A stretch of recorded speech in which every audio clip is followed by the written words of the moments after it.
আগে দালালের মায়ের আস্তাগফিরুল্লাহ, দালালের মাধ্যমে। দালালকে 5 লাখ টাকা দিয়ে আইছি। ও কন্টাক্ট নেই বড় বড় কোম্পানির সঙ্গে। আসসালামু আলাইকুম এভরিওয়ান, সবাইকে স্বাগতম গল্পের পাসপোর্টের নতুন আরেকটি পর্বে। আমি মোহাম্মদ জুলফিকার তালুকদার। আমার সঙ্গে রয়েছেন আমাদের একজন প্রবাসী ভাই, যিনি তার বাস্তব জীবনের অভিজ্ঞতা সম্পর্কে শেয়ার করবেন, যা হয়তো আপনাদের নতুন করে কিছু ভাবতে শেখাবে। তাহলে আর দেরি না করে চলুন শুরু করি আজকের আড্ডা। আসসালামু আলাইকুম ভাই, কেমন আছেন? ওয়ালাইকুম আসসালাম ভাই, আছি আলহামদুলিল্লাহ। আপনি কেমন আছেন? এই তো আলহামদুলিল্লাহ ভাই। আপনার নাম কি ভাই? আমার নাম মোহাম্মদ জাহিদ হাসান। দেশের বাড়ি কোথায়? দেশের বাড়ি বগুড়া ডিস্ট্রিক্ট। আচ্ছা, আপনি সৌদি আরব আসছেন কতদিন হয়েছে? আমার সৌদি আরব আসা 4.5 বছর। 4.5 বছর অলরেডি হয়ে গেছে, হ্যাঁ। ইয়েস। তো এখানে আসার পরে আপনার কি রকম কাজ কামের কি সুবিধা? আর এখানে আসার পরে মানে আমার আহ, আহ, আমি ক্লিনারের কাজ পাই। আর আমার এখানে যে কোম্পানি, ওটা সাপ্লাই কোম্পানি। ও কন্ট্রাক্ট নেই বড় বড় কোম্পানির সঙ্গে, ওখান থেকে তারপরে আমাদেরকে কাজ দেয়। ক্লিনারে কাজ করছেন কোন কোম্পানিতে? আমি কেরিফোরে। আচ্ছা, কেরিপুরে এখন কি বর্তমানে কেরিপুরে আছেন নাকি? হ্যাঁ, বর্তমান কেরিফোরে আছি। ক্লিনারের কাজে? না, ওখানে এখন আমি স্টকারে আছি। তো স্টোকারের কাজ, ক্লিনার থেকে স্টোকার কিভাবে হইলেন? হ্যাঁ, আমি কাজের অভিজ্ঞতার মাধ্যমে পাইছি। মানে এরকম আপনার কাজ যদি ক্লিনার কাজ, প্রথমে আইসা যদি ক্লিনারের কাজও পান, তারপর যদি আপনার যে অভিজ্ঞতা যদি থাকে তাহলে কি উপরে ওঠা যায় আর কি? হ্যাঁ, ওঠা যায়। ওটা নিজের অভিজ্ঞতার উপরে উঠে যাবে। আচ্ছা, ওইখানে বেতন দিছে কত করে?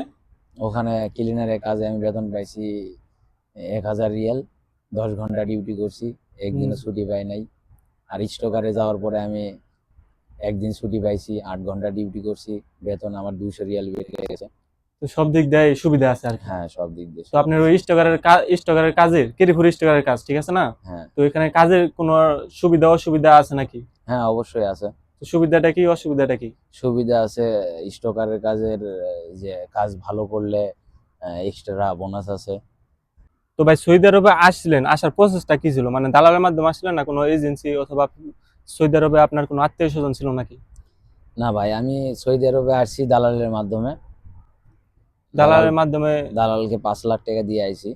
তো ওদের সাথে কি কন্টাক্ট ছিল? মানে আপনি 5 লাখ টাকা নিব, সৌদি যায় কি কাজ পাইবেন, আকামা, খাবার দাবার, রুম, ও এগুলো কিভাবে করা বলছিল ছিল? যে ও বলছিল যে সৌদি যে কবে সবে কাজ দিবে। হুম। এখানে এসে আমি ক্লিনারের কাজ পাইছি। তো ওই বলছিল অরিজিনাল কোম্পানি না কেমনি কি? হ্যাঁ, কবে সবে অরিজিনাল কোম্পানিতে হবে। তো এখানে ক্লিনারের কাজ এখানে কতদিন এসে পরে ক্লিনারের পাইছেন? কাজ 1 মাস পর। তো 1 মাস যে বইসা ছিলেন, বইসা থাকার খাবার দাবার খরচ এগুলো কোথেকে আসছে? ওগুলো সব নিজস্ব, নিজের দায়িত্ব বহন করছি। তো তখন দালালকে কিছু বলেন নাই তুই আমার এইভাবে? দালালকে বলছি অনেক কিছু, ও তো আর কোনো সাড়া দেয় না। তো দর্শক, এই ভাইয়ের মাধ্যমে শুনতে পারলেন আপনারা দালালের মাধ্যমে বিদেশ আসার অনেকটা রিস্কি একটা ব্যাপার।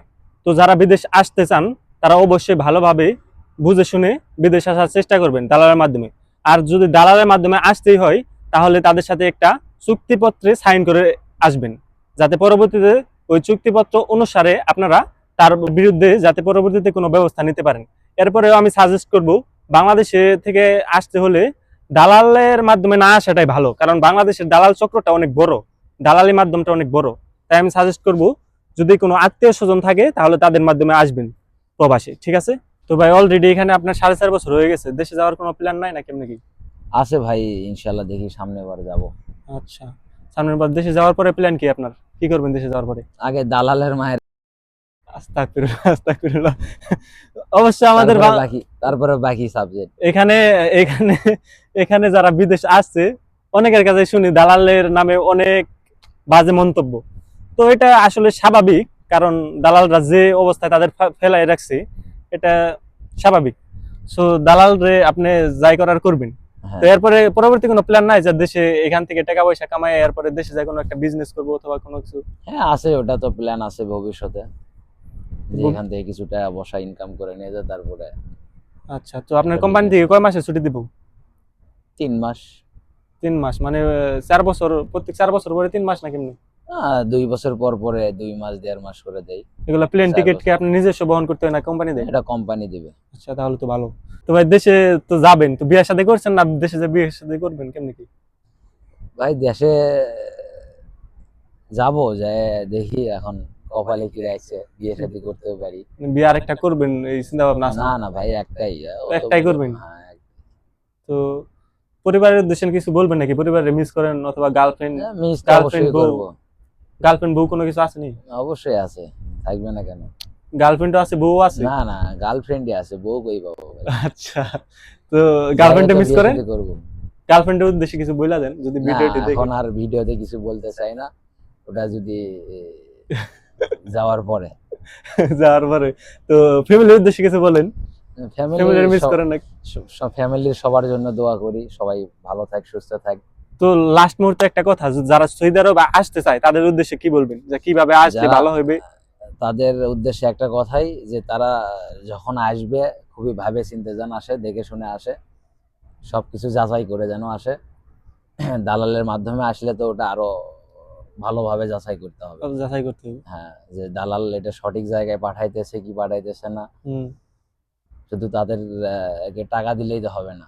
তারা ওই এয়ারপোর্ট পর্যন্তই তাদের দায়িত্ব শেষ করে দেয় ওরা, কিন্তু তারপরে এখানে এরপরে আসার আর পরে কোনো কোনো দায়িত্ব নেয় না। দায়িত্ব নেই। কিন্তু ওরা টাকা নেওয়ার সময় ঠিকই বলে রাখে যে না, হ্যাঁ, যে পুরা এটা দায়িত্ব আমার, হ্যাঁ এ কাজ করার করবে, আগ ও পর্যন্ত করবে, ও করবে। স্যালারি দিব না, 2-3 মাস বসে খাওয়া, পুরাটাই আমি টাকা দিব। হ্যাঁ, ওগুলো সবাই বলে, কিন্তু ওটা সব মিথ্যা। ওদের পাওয়ার এয়ারপোর্ট পর্যন্ত, পর্যন্তই। তারপরে আর ওদের কোনো পাওয়ার নেই। সো গাইস, আপনারা শুনতে পারলেন এই প্রবাসী ভাইয়ের কাছ থেকে তার জীবনের কাহিনী। তো আজকে এই পর্যন্তই, আমাদের সাথে থাকার জন্য ধন্যবাদ।